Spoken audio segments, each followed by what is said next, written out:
फिर से लेकर आ चुके हैं आप लोगों के लिए शाम की सभी ताज़ा और बड़ी खबरें।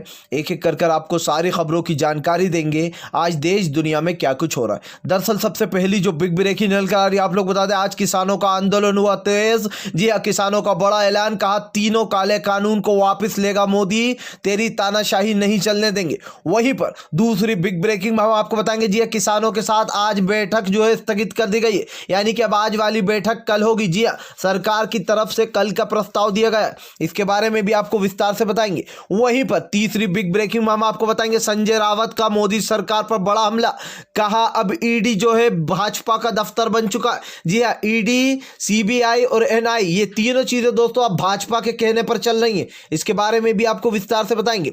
वहीं पर असम में मदरसे बंद करने की तैयारी। जी हाँ, अब मदरसों को नहीं दी जाएगी फंडिंग। अब आप सोच लीजिए कि मदरसों को भी अब बंद किया जा रहा है, इसके बारे में भी आपको विस्तार से बताएंगे।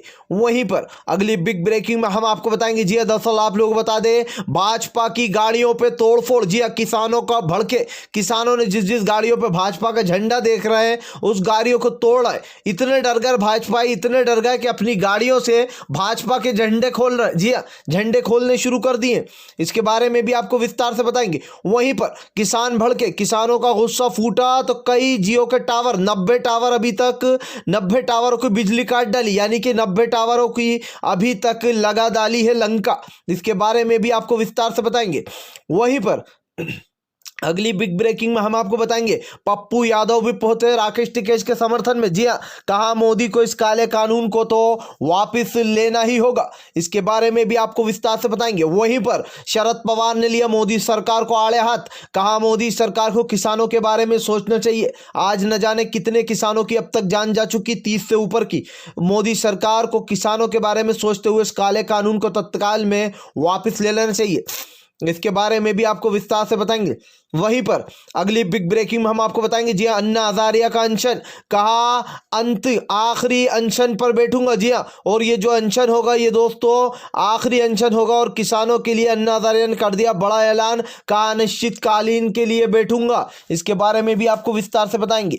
वहीं पर अगली बिग ब्रेकिंग में हम आपको बताएंगे, जी हाँ, दरअसल आप लोग बता दें, अब रामदेव बाबा के सारे प्रोडक्ट को किसानों ने किया बहिष्कार, कहा रामदेव बाबा के सारे प्रोडक्ट्स का करेंगे बहिष्कार। दरअसल दोस्तों इन लोगों से जब चुनाव आते हैं तो बीजेपी को काफी पैसों की मदद मिलती है। जी हाँ, इसके बारे में भी आपको बताएंगे। वहीं पर एक बार फिर से फंसा अर्नब गोस्वामी। जी हाँ, टीआरपी मामले में यह सिद्ध हो गया दोस्तों कि अर्नब गोस्वामी ने पैसे देकर अपने चैनल की टीआरपी बढ़वाई है। जी आप लोग बता दें, पार्थ उदास गुप्ता जो कि 4 दिन से जेल में है, अब बताया जा रहा है जो चैनलों के सीईओ हैं उन पर जो है तलवार लटक रही है, वो कभी भी जेलों में जा सकते हैं, इसके बारे में भी आपको विस्तार से बताएंगे। वहीं पर योगी सरकार को लव जिहाद के मामले में एक बार फिर से लगाई सुप्रीम कोर्ट ने, हाई कोर्ट ने, इलाहाबाद हाई कोर्ट ने फटकार। जी सलमान उर्फ शिका के मामले में हाई कोर्ट ने लड़के के ऊपर से एफआईआर की रद्द, कहा सबको लड़की बालिग है और वो लोग अपना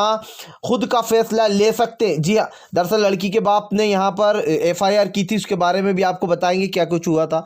फिलहाल खैर चलिए हम बढ़ते हैं सबसे पहली और बड़ी खबर की ओर। दरअसल दोस्तों आप लोग बता दें, आज किसान आंदोलन हुआ और भी तेज। जी हाँ, किसानों ने बोल दिया मोदी पर बड़ा हमला।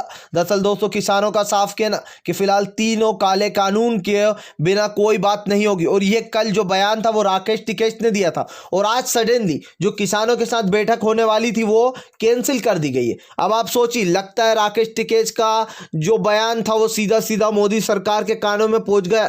कल राकेश टिकैत ने चेताते हुए साफ कहा था कि अगर तीनों काले कानून हटाना नहीं है सरकार को तो हमें बुलाए ना, क्योंकि फालतू में टाइम वेस्ट करने से कुछ नहीं होना, और वहीं से पाठ पढ़ाएंगे हम जहां पर हमने पाठ छोड़ा था, क्योंकि एकदम जो स्कूल से डायरेक्ट कॉलेज में नहीं भेज देंगे हम मोदी सरकार को। तो राकेश टिकैत ने जो कहा था कि उनका सीधा सीधा मकसद यही था कि फिलहाल तीनों काले कानून और जो है हमारे एमएसपी की गारंटी पर एक एक्ट बनाया जाए, यानी कि कानून बनाया जाए। इन 2 शर्तों के अलावा इसके बाद ही बात होगी कुछ। ये राकेश टिकैत का कल का जवाब था। अब आज जो बैठक होने वाली थी दोस्तों किसानों के साथ, वो जो स्थगित कर दी गई, यानी कि टाल दी गई है, वो 30 तारीख को होगी। अब आप सोचिए कि किसानों से टाइम मांगते, किसानों से जो बोलते हैं कि आप टाइम तय करिए, जब किसान अपना टाइम देते हैं तो ये फिर से अपना टाइम ले आते हैं। कहा यह जा रहा है कि अब कल ठोस बातचीत होगी, ठोस बैठक होगी, और ठोस निर्णय लिए जाएंगे।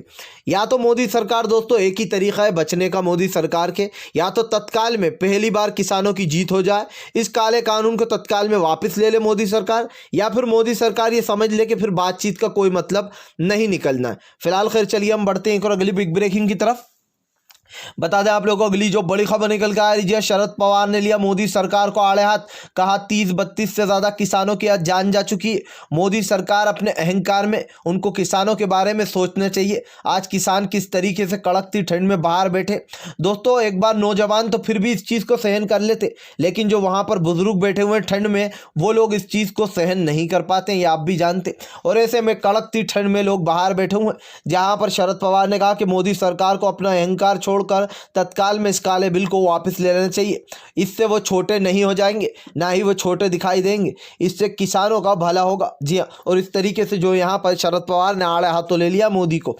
फिलहाल खैर चलिए हम बढ़ते हैं एक और अगली बिग ब्रेकिंग की तरफ। बता दें आप लोग, किसानों का गुस्सा फूटा जियो के टावर पर, अब तक 90 टावर को फूंक डाला। जी हाँ दोस्तों, अब तक 90 टावर की पूरी तरीके से बैंड बजा डाली है किसानों ने। दरअसल आप लोग बता दें, जब से ये काला कानून, किसानों के लिए काला कानून लाया गया है, तब से अडानी और अंबानी की मुश्किलें बढ़ती जा रही हैं। सबसे पहले तो बता दें आप लोग को, रिलायंस के पेट्रोल पंप और रिलायंस के मॉल्स जो थे उनका बहिष्कार किया। जी हाँ, लोगों ने जमकर उसका बहिष्कार किया। उसके बाद जो यहाँ पर जो जियो की सिम थी उसको तोड़कर फेंक दिया गया। लोगों ने अपनी सिम के जो कनेक्शन बदलवा लिए, पोर्ट करा ली उनको। किसी ने आइडिया ले लिया, तो किसी ने एयरटेल, तो किसी ने वोडाफोन। ऐसे में दोस्तों जियो को पहले ही बड़ा झटका लगा था, लेकिन अब तो किसानों ने, कल जो ये आंकड़े कम थे, आज आप लोग बता दें अब तक जो किसानों ने 90 टावरों को फूंक डाला है। और इसमें जो मुश्किलें हैं जियो की वो बढ़ती जा रही हैं। जहां एक तरफ जो किसान भड़के हुए हैं अडानी और अंबानी से, क्योंकि मोदी सरकार कॉर्पोरेटरों के हाथ में सारी चीजें दे देना चाहती है दान पुण्य कर कर। दोस्तों सोचिए, हमारे किसानों के पास अगर जमीन ही नहीं बचेगी तो वो क्या बोएंगे और क्या खाएंगे। और ये अडानी और अंबानी जैसे लोग अनाज का भी स्टॉक कर कर रख लेंगे और फिर उनको मन चाहे दामों में बेचेंगे। आज गरीब आलू प्याज ये खरीदने में 10 बार सोचता है, तब आप खुद सोच लीजिए कि कितनी मुश्किलें बढ़ने वाली हैं। फिलहाल खैर चलिए हम बढ़ते हैं एक और अगली बिग ब्रेकिंग की तरफ। बता दें आप लोग को अगली जो बड़ी खबर निकल कर आ रही है, जी अन्ना की चेतावनी मोदी को, कहा अनिश्चितकालीन के लिए आखिरी धरने पर बैठूंगा। जी हाँ, किसानों के साथ अगर अन्याय किया गया तो ये मेरी जिंदगी का अंतिम जो है धरना होगा और मैं किसानों के लिए बैठूंगा, और वो भी अनिश्चितकालीन धरने पर। यानी कि दोस्तों अब अन्ना हजारिया ने भी मोदी सरकार को लास्ट बार चेतावनी दे दी कि तत्काल में मोदी सरकार इस बिल को वापस ले ले, और अगर नहीं लिया तो अनिश्चितकाल के लिए धरने पर बैठ जाऊंगा। ये मेरी जिंदगी का आखिरी और अंतिम धरना होगा। इस तरीके से जो अन्ना हजारिया ने अपनी ललकार सुनाई है। फिलहाल खैर चलिए हम बढ़ते हैं एक और अगली बिग ब्रेकिंग की तरफ। बता दें आप लोग अगली जो बड़ी खबर निकल कर आ रही है दोस्तों, ईडी, सीबीआई और एनआई, ये तीनों चीजें दोस्तों बन चुकी हैं भाजपा के पिट्टू। जी हाँ, ऐसा हमारा कहना नहीं बल्कि संजय रावत का कहना है। संजय रावत का कहना है कि अब ईडी जो है वो बीजेपी का दफ्तर बन गया है। दोस्तों आप लोगों को याद होगा, अभी कुछ दिन पहले स्टेडियम कॉमेडियन जो है वो कुणाल कामरा, उन्होंने सुप्रीम कोर्ट के ऊपर, सुप्रीम कोर्ट को भगवा रंग से पोत दिया था। भगवा रंग से पोतने के बाद उन्होंने जो देश का झंडा लगा रहता है सुप्रीम कोर्ट पर, उसको निकाल कर उन्होंने बीजेपी का झंडा गाड़ दिया था। उसके मायने तो आप अच्छे से समझोगे कि सुप्रीम कोर्ट जो है वो बीजेपी के दबाव में काम करता है। जो बीजेपी के लोग बोलते हैं, बड़े आला अफसर, वो दबाव में सुप्रीम कोर्ट के जो जज है वो फैसला सुना देते। कुणाल कामरा का बेसिकली कहना ये था कि जो कोर्ट है सुप्रीम कोर्ट, वो बीजेपी का दफ्तर बन चुका। और ऐसा नहीं है कि पहली बार कुणाल कामरा का ये बात हर एक के दिल में आती है, लेकिन बेचारे बहुत सारे लोग बोलने से कतराते, बोलते नहीं है। अब सबसे बड़ी बात, ईडी को जो संजय रावत ने बता दिया कि ये भाजपा का दफ्तर बन चुका है। और दोस्तों आप खुद भी इस बात पर यकीन करते होगे, आप मानते होगे सीबीआई, एनआई और ईडी ये सब लोग मोदी के कहने पर चलते। क्यों चलते, इसका सबसे बड़ा उदाहरण ले लीजिए आप कि ममता बनर्जी के गढ़ में गए, ममता बनर्जी के ऊपर इतने पुराने केस की अब ईडी और सीबीआई बिठा डाली। ये क्यों हो रहा है? सिर्फ आने वाले चुनाव के लिए, क्योंकि जो चुनाव है उसमें सिर्फ 5 महीने बचे, 5 महीने से भी कम टाइम बचा है, बल्कि जो पश्चिम बंगाल में चुनाव होने वाले हैं, और उसको लेकर पहले से ही ममता बनर्जी पर दबाव बनाया जा रहा है। चाहा जा रहा है कि ममता बनर्जी किसी चीज़ में फंसाया जाए, तो पहले अलग गड़े हुए मुद्दे उठा रहा है।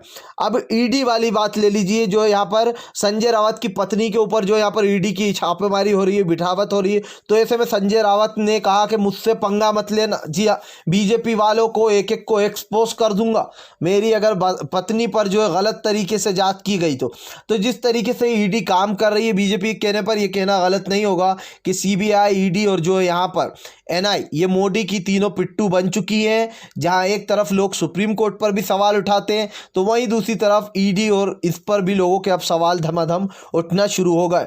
फिलहाल खैर चलिए हम बढ़ते हैं एक और अगली बिग ब्रेकिंग की तरफ। बता दें आप लोग, भड़का मुस्लिम समुदाय। जी हाँ, अब असम में मदरसों को बंद करने की तैयारी। दरअसल दोस्तों आप लोग बता दें, असम में मदरसों को बंद करने की तैयारी चल रही है। बताया जा रहा है कि सरकार की तरफ से जो मदरसों को फंड मिलता था, वो अब फंड हम नहीं देंगे, यानी कि मदरसों को अब फंड नहीं दिया जाएगा, और ऐसे में जो असम के मदरसे हैं उनको बंद करना पड़ेगा। लेकिन मुसलमानों का इस पर यह कहना था कि जो यहाँ पर इनकी खैरात पर मदरसे नहीं चलते, हम चाहे तो मदरसों को बिना उसके भी चला सकते। फिलहाल मुसलमान समुदाय का कहना था कि मदरसे तो चल कर रहेंगे। हालांकि ये बयान जो मैं आपको सुना रहा हूँ, मुझे जो मुस्लिम समुदाय ने कहा था, ये पहले का, और उन्होंने ये जब उठा था, जब सबसे पहले ये मामला मदरसों का असम में, तब मुस्लिम समुदाय ने ये कहा था कि वो लोग मदरसों को बिना फंडिंग के भी चला सकते और मदरसों को वो चलाएंगे, बंद नहीं करेंगे, भले ही सरकार पैसा दे या ना दे, मदरसे बंद नहीं होंगे। लेकिन अब दोस्तों असम से खबर आ रही है कि मदरसों को फंडिंग बंद कर दी जाएगी और मदरसे बंद होने की कगार पर है। सोच लीजिए, अब भाजपा की सरकार जहाँ जहाँ आती है वहाँ वहाँ कैसी तबाही मचती है, हिंदू मुसलमान वाला खेल खेला जाता है। फिलहाल खैर चलिए हम बढ़ते हैं एक और अगली बिग ब्रेकिंग की तरफ। बता दें आप लोग को, अगली जो बड़ी खबर निकल के आ रही है, भाजपाइयों की गाड़ी को किसानों ने तोड़ा और फूका। दरअसल दोस्तों आप लोग बता दें, किसान जहां पर भी भाजपाइयों की गाड़ी देख रहे हैं उस पर हमले कर रहे हैं। जी, कई गाड़ियों को किसानों ने तोड़ डाला है। अब ऐसे में लोग डर रहे हैं, जिस जिस गाड़ी पर बीजेपी का झंडा लगा हुआ है वो उस झंडों को उखाड़ कर फेंक रहा है। आप देख सकते हैं नीचे किस तरीके से जो यहाँ पर उन झंडों को निकाल कर खोला जा रहा है गाड़ियों पर से, क्योंकि अगर किसानों को बीजेपी का झंडा दिख रहा है तो वो उसी वक्त उस झंडे को तोड़कर फेंक रहा है, और ऐसे में बीजेपी की मुश्किलें और बढ़ गई। तभी दोस्तों आज की जो बैठक थी उसको कैंसिल कर दिया गया। हो सकता है सरकार कल ठोस प्रस्ताव लेकर आए, क्योंकि जिस तरीके से किसानों का प्रदर्शन उग्र होता जा रहा है, उनका जो गुस्सा है वो बाहर निकलता जा रहा है। आपने देखा सिंगू बॉर्डर पर किसानों के लिए एक मॉल खोल दिया गया है, वहां पर महिलाओं के लिए स्टे फ्री, सब ये जो महिलाओं की चीजें वो भी रखी गई हैं ताकि किसी को कोई प्रॉब्लम ना आए। एक मॉल खोल दिया गया है चंदे से, और वहां पर सब कुछ फ्री मिलेगा। आपको एक टोकन दी जाती है, टोकन लेकर आप जाओगे, आपको फ्री में सामान दे दिया जाएगा। वहां पर टेंटों की जो सुविधाएं की गई है, तो ये सच में हमारे समाज में जो हो रहा है इस वक्त, जो भाईचारा, जो एकता देखने को मिल रही है। मुसलमानों ने हमारे भाइयों के लिए जो लंगर लगा रखा है, सिख भाइयों ने गुरुद्वारे से जो लंगर आता है, तो जिस तरीके से ये एकता देखने को मिल रही है, इससे बीजेपी वालों को लग रही है आग। तभी तो बीजेपी वालों ने कई बार ये सवाल उठाने की कोशिश की गोदी मीडिया ने कि वहां पर शाहीन बाग वाले लोग भी शामिल है, जबकि दोस्तों शाहीन बाग में भी पंजाबी शामिल थे। उन लोगों ने कितनी हेल्प की थी, याद कीजिए। जब एनआरसी CAA का विरोध चला था तो हमारे पंजाबी भाइयों ने भी आकर लंगर लगाया था वहां पर, और इस तरीके से अब मुसलमान भाइयों ने भी लंगर लगा कर मदद कर रहे हैं। तो यही चीजें जो है हमारे देश को मजबूत बनाती है। जहां एक तरफ मोदी सरकार पूरे देश को बांटना चाहती है हिस्सों में, तो वहीं दूसरी तरफ हमारे देश में ऐसी एकता देखने को भी मिल रही है जहां पर इस मोदी सरकार का पूरी तरीके से गेम ओवर होता हुआ दिखाई दे रहा है। फिलहाल खैर चलिए हम बढ़ते हैं एक और अगली बिग ब्रेकिंग की तरफ। बता दें आप लोग को, अगली जो बड़ी खबर निकल कर आ रही है, अब रामदेव बाबा के प्रोडक्ट को किया जाएगा बायकॉट। दरअसल किसानों ने बड़ा ऐलान कर दिया। हालांकि किसानों के कहना कि किसी के साथ जबरदस्ती नहीं की जाएगी, लेकिन खुद ही किसान जो है बाबा रामदेव के प्रोडक्ट को बायकॉट करेंगे। दोस्तों सोचिए, चीनी शहद जैसी चीज में 90% जो है यहाँ पर सिरप निकल रहा है और 10% चीनी निकल रही है। अब आप सोच लीजिए कितना घोटाला है बाबा रामदेव के प्रोडक्ट में। अगर अभी तक कोई और होता और कोई और सरकार होती तो बाबा रामदेव जेल के पीछे सड़ रहे होते। जी हाँ, बाबा रामदेव को अच्छी खासी सजा हो जाती, लेकिन क्योंकि बाबा रामदेव बीजेपी के अच्छे मित्र हैं, पीएम मोदी के अच्छे मित्र। याद होगा आपको जब दिल्ली में कांग्रेस की सरकार गिरी थी, तब बाबा रामदेव भी एक नाम था जो कि बीजेपी के साथ लगातार लगा हुआ था। अब भाई फर्ज का कर्ज तो निभाना ही पड़ेगा, तभी तो पीएम मोदी बाबा रामदेव को बचा बचा कर लेकर अपने साथ चल रहा है। फिलहाल खैर चलिए हम बढ़ते हैं एक और अगली बिग ब्रेकिंग की तरफ। बता दें आप लोगों को अगली जो बड़ी खबर निकल कर आ रही है दोस्तों, लव जिहाद को लेकर supreme court Allahabad high court की योगी को कड़ी चेतावनी।